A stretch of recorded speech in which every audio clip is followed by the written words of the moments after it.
పితృదేవతల ముక్తి కోసం పరితపిస్తూ వారి వారసులు హిమాలయ పర్వత శ్రేణుల్లో ఉన్న గంగోత్రి నుంచి మొదలయ్యే గంగానది దారి కోసం ఎలా ఎదురు చూస్తున్నారో అలా గౌరవ ప్రధానమంత్రి శ్రీ నరేంద్ర మోదీ గారి రాక కోసం అభివృద్ధి లేక అప్పులతో నలిగిపోతున్న ఆంధ్ర ప్రజానికం, దాష్టీకంతో దోపిడీతోటి నలుగుతున్న ఆంధ్ర ప్రజానికం, అవినీతి అప్రజాస్వామిక విధానాలతో కొట్టమిట్టాడుతున్న ఆంధ్ర ప్రజానికానికి ప్రధానమంత్రి, మన ప్రియతమ ప్రధానమంత్రి శ్రీ నరేంద్ర మోదీ గారి రాక, గంగమ్మ తల్లి భూమి మీదకు వచ్చి హిమాలయాల నుంచి భూమి మీదకు వచ్చి ఎలా సేధనిచ్చిందో మన ప్రియతమ గౌరవ ప్రధానమంత్రి శ్రీ మోదీ గారి రాక ఈ ఎన్డీఏ పునర్కలయిక 5 కోట్ల మంది ప్రజలకి ఆనందాన్నిచ్చింది. దేశ ప్రజల ఆశీస్సులతో ముచ్చటగా 3వ ప్రధానమంత్రి అవ్వబోతూ హ్యాట్రిక్ కొట్టబోతున్న శ్రీ మోదీ గారికి ఆంధ్ర రాజ్య ప్రజల తరపు నుంచి ఎన్డీఏ కూటమిలో భాగస్వామ్యమైన 3 పార్టీలు భారతీయ జనతా పార్టీ, తెలుగుదేశం, జనసేన తరపు నుంచి శ్రీ నరేంద్ర మోదీ గారికి ఘన స్వాగతం పలుకుతూ హృదయపూర్వక నమస్కారాలు తెలియజేస్తున్నాను. 2014లో తిరుపతి బాలాజీ వెంకటేశ్వర స్వామి సాక్షిగా ఈ పొత్తు మొదలైంది. ఈ రోజున ఇక్కడ 2024లో బెజవాడ కనకదుర్గమ్మ సాక్షిగా ఈ పొత్తు వేరే రూపం తీసుకోబోతుంది. దుర్గమ్మ తల్లి స్వయంగా ఆశీర్వదిస్తుంది. ఇక్కడ ఆంధ్ర రాజధానికి అమరావతి దేదీప్యమానంగా వెలగాలని, దానికి నేను అండగా ఉన్నానని మోదీ గారు మరీ వచ్చారు ఇక్కడికి. ఒక్కసారి మన కోసం వచ్చిన మోదీ గారికి, మన కష్టాలకు భుజం కాయడానికి వచ్చిన మోదీ గారికి, 5 కోట్ల మంది ప్రజల కోసం నేను ఉన్నానని చెప్పి వచ్చిన మోదీ గారికి ఒక్కసారి బలంగా కరతాళ ధ్వనులతో ఘన స్వాగతం పలుకుదాం. 2014 తిరుపతి బాలాజీ ఆశీస్సులతో ఎన్డీఏ విజయాన్ని సాధించింది, ప్రభుత్వాన్ని స్థాపించింది. 2024లో దుర్గమ్మ తల్లి ఆశీస్సులతో మొదలు పెడుతున్నాం. అంతకు మించిన ఘన విజయం సాధిస్తున్నాం. ఎన్డీఏ ప్రభుత్వాన్ని స్థాపిస్తున్నాం. బిడ్డలకి అండగా ఉండే దుర్గమ్మ తల్లి అయ్య కంటే ఒక ముద్ద ఎక్కువే పడద్ది. అలాంటి తల్లి ఆశీస్సులతోటి మన ప్రభుత్వాన్ని స్థాపించే దిశగా వెళ్తున్నాం. మోదీ గారు డిజిటల్ భారత్ అన్న నేపథ్యంలో దేశాన్ని మొత్తం తీసుకెళ్తా ఉంటే ఇక్కడున్న వైసీపీ ప్రభుత్వం అధికారికంగా ప్రతి చోట క్యాష్ ఎకానమీ అయిపోయింది. దేశాన్ని డిజిటలైజ్ చేద్దాం, కరప్షన్ తగ్గిద్దాం, బ్లాక్ మనీని తగ్గిద్దామంటే ఆంధ్ర రాజ్యంలో, ఆంధ్ర రాష్ట్రంలో మటుకు బ్లాక్ మనీ ఎక్కువైపోయింది. ఉదాహరణకి సారా తీసుకుంటే, ఏరక్ వ్యాపారమే తీసుకుంటే సంపూర్ణ మద్యపాన నిషేధం అని చెప్పి వచ్చిన వ్యక్తి ఈ రోజున మద్యాన్ని సారా ముఖ్యమంత్రి కాదు, అతను ఒక సారా వ్యాపారి. అతను ఈ రోజున 1,13,580 కోట్ల రూపాయలు 5 సంవత్సరాల్లో అఫీషియల్గా అన్అఫీషియల్గా సేల్స్ అది పెట్టారు. కానీ దాన్ని అండర్ రిపోర్ట్ చేస్తూ 84,050 కోట్ల మటుకు చూపించారని చెప్తా ఉన్నారు. ఈ రోజున కేంద్ర ప్రభుత్వానికి కానీ భారతదేశపు ఎక్స్చెక్కర్కి కానీ 10,000 కోట్ల రూపాయల జిఎస్టీ ఎవేషన్ జరిగింది. అలాగే ఇసుక దోపిడీ, జేపీ వెంచర్స్ పేరు మీద ఆ బినామీలు ఎవరో తెలుసు, ఆ 5 మంది. पवन जरा पुलिस के लोग उनको नीचे उतारिए उनको। बिजली के तार हैं, आप क्या कर रहे हैं वहां? Please come down.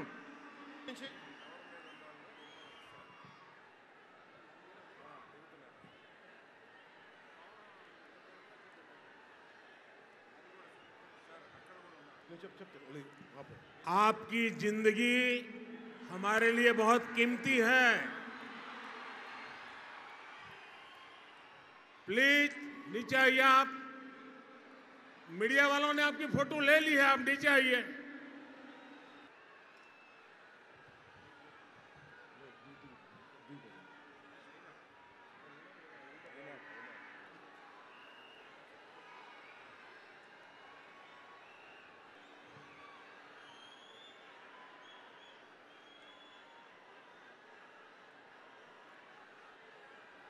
यहाँ जो पुलिस के लोग होंगे इन सभी टावर पे जरा केयर करें।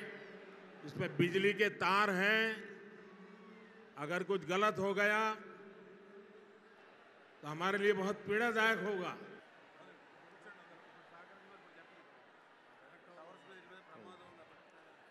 దయచేసి అందరూ ఆ ఎలక్ట్రికల్ లైట్స్ అన్నీ ఉన్నాయి, ఎలక్ట్రికల్ కనెక్షన్స్ ఉన్నాయి. దయచేసి మీ ప్రాణాల మీద ప్రధానమంత్రి గారు ఎప్పుడు ప్రోటోకాల్ బ్రేక్ చేసి మరి మీకోసం వచ్చారు. దయచేసి వాటి మీదకి ఎక్కకండి. సభ సజావుగా జరగాలి, మీరు క్షేమంగా ఇంటికి వెళ్ళాలని ప్రధానమంత్రి మోదీ గారు కోరుకుంటూ మరి సభ కంటే ముందు వచ్చారు. ఆయన మాట్లాడగల సమయం కంటే కూడా ముందు వచ్చారు మీకోసం. దయచేసి బాబు మీరు కూడా దిగిపోయింది అక్కడి నుంచి, ఆ టవర్ నుంచి దిగిపోమ్మా. నువ్వు కూడా దిగిపో, ఆరెంజ్ చొక్కా దిగిపో, దిగిపో దిగిపో, దిగాలి. చుట్టుపక్కల ఎవరైనా టవర్స్ మీద ఎక్కుతాను దయచేసి డిస్కరేజ్ చేయండి. జేపీ వెంచర్స్ పేరు మీద జగన్ బినామీలు దాదాపు 40,000 కోట్ల స్కామ్ ఇసుక దోచేశారు. అందరూ అడిగిన వాళ్ళని, కిషన్ అనే రిపోర్టర్ని చిత్తూరులో చంపేశారు. ఇక లా అండ్ ఆర్డర్ దృష్టికి వస్తే ఆంధ్రప్రదేశ్ హైయెస్ట్ గాంజా క్యాపిటల్ అయిపోయింది. New drug capital of India అయిపోయింది ఆంధ్రప్రదేశ్. రాజ్యసభ హోంశాఖ సహాయ మంత్రి శ్రీ అజయ్ కుమార్ మిశ్రా గారు 2019 ఒక ప్రశ్నకి సమాధానంగా 2019-2021లో 30,196 ఆడవాళ్ళు అదృశ్యమయ్యారని చెప్పి స్వయాన రిపోర్ట్ చేశారు. 7,918 మంది 18 ఏళ్లలోపు యువతులు, 22,278 మంది 18 ఏళ్ల దాటిన యువతులు. దీనికి ఒక్క స్పందన లేదు ఈ ప్రభుత్వం నుంచి. ఒకవైపు ఆత్మనిర్భర్ భారత్గా, సెల్ఫ్ రిలయంట్ భారత్గా ఎక్కడి నుంచో విదేశాల నుంచి వచ్చిన సంస్థలు భారతదేశానికి వస్తుంటే ఆంధ్రప్రదేశ్కి రావాల్సిన సంస్థలు పారిపోతూ ఉన్నాయి. 2,200 కోట్ల పెట్టుబడితో సంస్థ హైదరాబాద్ తరలిపోయింది. Amar Raja, Franklin Templeton, Reliance electric unit ఇవన్నీ ఈరోజు వెళ్ళిపోయినాయి ఆంధ్రప్రదేశ్ నుంచి. పారిశ్రామిక ప్రగతి ఒకప్పుడు 2019లో 10%, 10.24% ఉండగా ఈ రోజున -.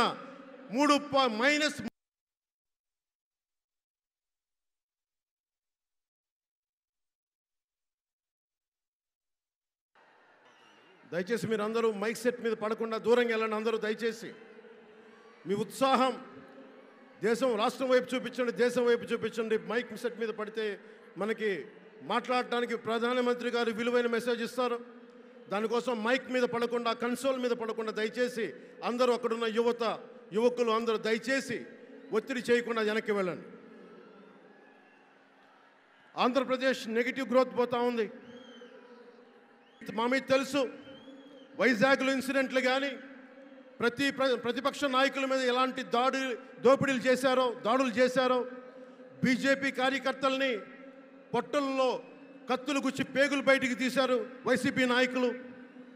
వైఎస్ వివేకానంద రెడ్డి గారిని మర్డర్ చేయించిన ప్రభుత్వం ఇది. సిబిఎన్ గారిని ఇబ్బంది పెట్టిన ప్రభుత్వం అరెస్ట్ చేసి నన్ను స్వయాన అనేక పర్యాయాలు అడ్డుకున్న ప్రభుత్వం ఇది. ఈ ప్రభుత్వం పోవాలి. ఈ ప్రభుత్వం పోవాలంటే ఒకటే, డబ్బులు పెరిగిపోయిన జగన్కి ఎవరు అడ్డు ఆపు లేరు, నేను ఏదైనా చేయగలను అనుకుంటున్నాడు. రావణాసురుడు కూడా ఒకటే అనుకున్నాడు, నా చుట్టూ బంగారంతో కట్టిన లంక ఉంది, వజ్రాలతో వైడూర్యాలతో ఉన్న పుష్పక విమానం ఉంది, ధీరులు సూరులు మంది మార్బలం ఉన్నారు అనుకున్నాడు. నన్నేం చేయగలడు అనుకున్నాడు. నార చీర కట్టుకొని నేల మీద నిలబడి శ్రీరాముడు బాణంతో చంపేశాడు.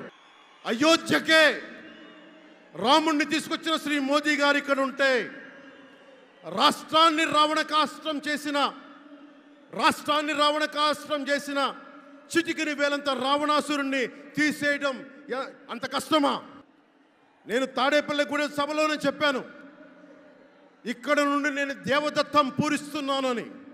అర్జునుడు పూరించిన శంఖం దేవదత్తం అంటే నేను దేవదత్తం అన్నాను, కానీ పాంచజన్యం అనలేదు.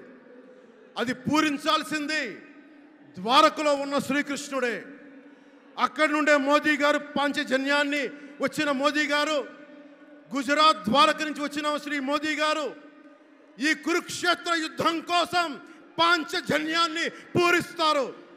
ఇక్కడ జరగబోయే ఎన్నికల కురుక్షేత్రం, ఈ యుద్ధం